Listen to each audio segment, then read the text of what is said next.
5 minutes.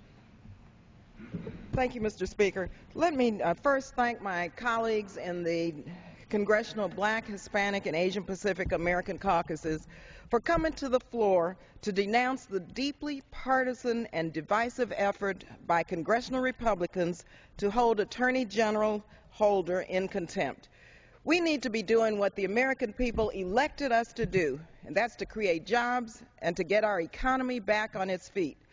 This contempt vote stands in stark contrast to our duties in Congress. We should be devoting our time to creating jobs, addressing our nation's neglected infrastructure, and ensuring that student loan rates don't balloon starting next week.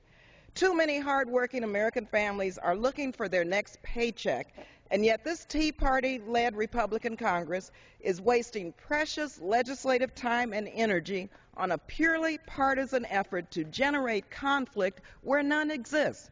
The Republicans' claims against Attorney General Holder defy belief. The simple fact is, the Bush administration developed the inappropriate tactics, and once this Justice Department under President Obama learned about it, Attorney General Holder stopped the program, stopped it.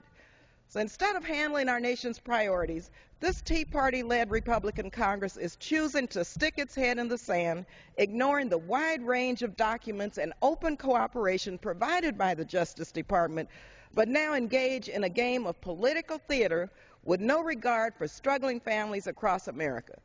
The true motivation behind this contempt resolution is simple. As Leader Pelosi remarked last week, this is really about suppressing voter turnout. And the National Rifle Association, unfortunately, has insisted that their supported members of Congress vote for it or face political peril.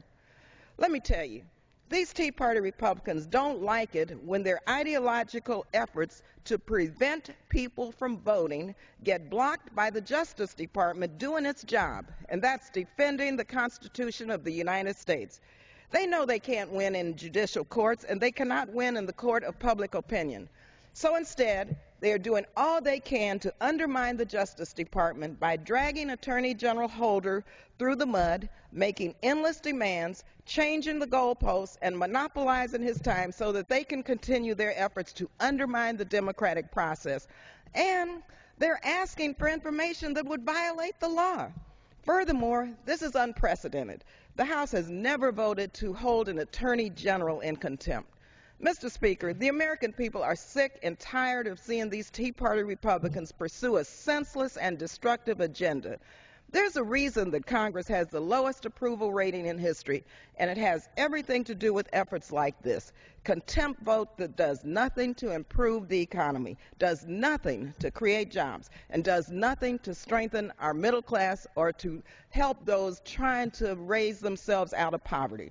We need to invest in transportation, in education, and in ensuring, above all, that jobs and more jobs are added to our economic recovery.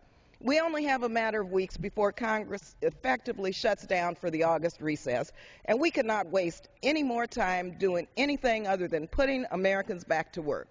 Jobs should be our #1 priority, our #2 priority, and our #3 priority. And so I join my colleagues in the Tri-Caucus calling for an end to this useless path of petty politics. Let us work during the remaining of time that we have this congressional session to do the work that we were sent here to do. No more political witch hunts, no more political fishing expeditions, no more excuses. It's time to get back to work. Thank you, and I yield the balance of my time.